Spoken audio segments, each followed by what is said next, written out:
नमस्कार मंडळी. मालिकेच्या आजच्या भागामध्ये आपल्याला पाहायला मिळणार आहे की प्रिया आता स्वतःच्याच अडचणीत अडकलेली आहे. संस्कारी सून बनायच्या नादात तिला आता घरातली सगळी कामं करावी लागणार आहेत. जेवण बनवण्यापासून ते प्रत्येक जबाबदारी तिच्यावरच टाकलेली आहे आणि काही झालं तरी तिला हे सगळं झक मारून करावंच लागणार आहे. सायली तिला सतत आठवण करून देत असते की वेळेवर जेवण तयार झालं पाहिजे, नाहीतर पूर्णा आजी आणि अस्मिता उपाशीच राहतील. अर्जुनसुद्धा कामावर निघताना सांगतो की निदान संध्याकाळी तरी जेवण मिळायला हवं.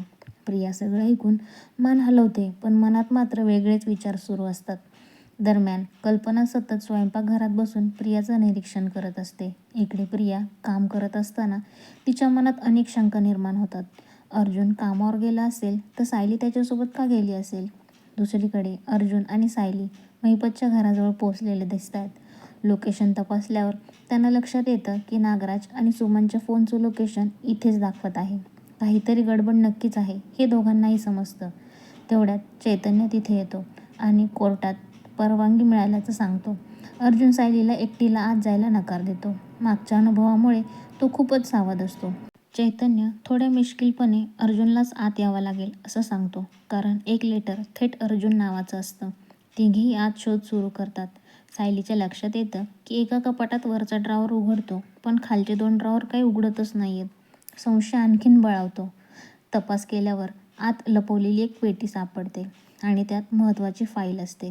त्या फाईलमध्ये डेड बॉडी मिळालेल्या दिवशीची पूर्ण नोंद असते. खोट्या साक्षी आणि पेमेंट टू NK असा उल्लेख केलेला असतो. सायली लगेच ओळखते की NK म्हणजे नागराज किल्लेदार.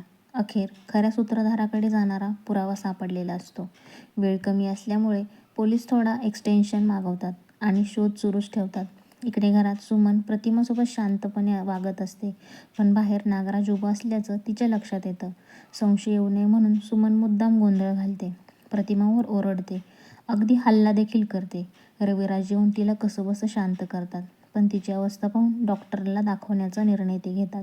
सायली आणि अर्जुन डॉक्टर श्रद्धाच्या क्लिनिकमध्ये जातात, पण त्या उपलब्ध नसतात. मात्र त्यांच्या अंडर डॉक्टर असणारे मदतीला तयार होतात. सुमनची केस ऐकून त्या तपासासाठी तयार होतात. डॉक्टर सुमनची तपासणी करतात आणि सांगतात की ती प्रचंड तणावाखाली आहे. मानसिकदृष्ट्या खूप कमकुवत झाली आहे. योग्य उपचार आता गरजेचे आहेत. नागराज मात्र या सगळ्यावर खुश असतो, कारण त्याला हेच सगळं हवं असतं, सुमनला मानसिक रुग्ण ठरवायचं. डॉक्टर औषधं देतात आणि सगळ्यांना बाहेर जायला सांगतात. नागराजला मुद्दाम सुमनजवळ थांबवलं जातं, कारण सुमन आधीच पुरावे गोळा करण्याच्या तयारीत असते. तेव्हा तिचा मोबाईल सेट केलेला असतो. दुसरीकडे सचिन पैशांच्या अडचणीत सापडलेला दिसला.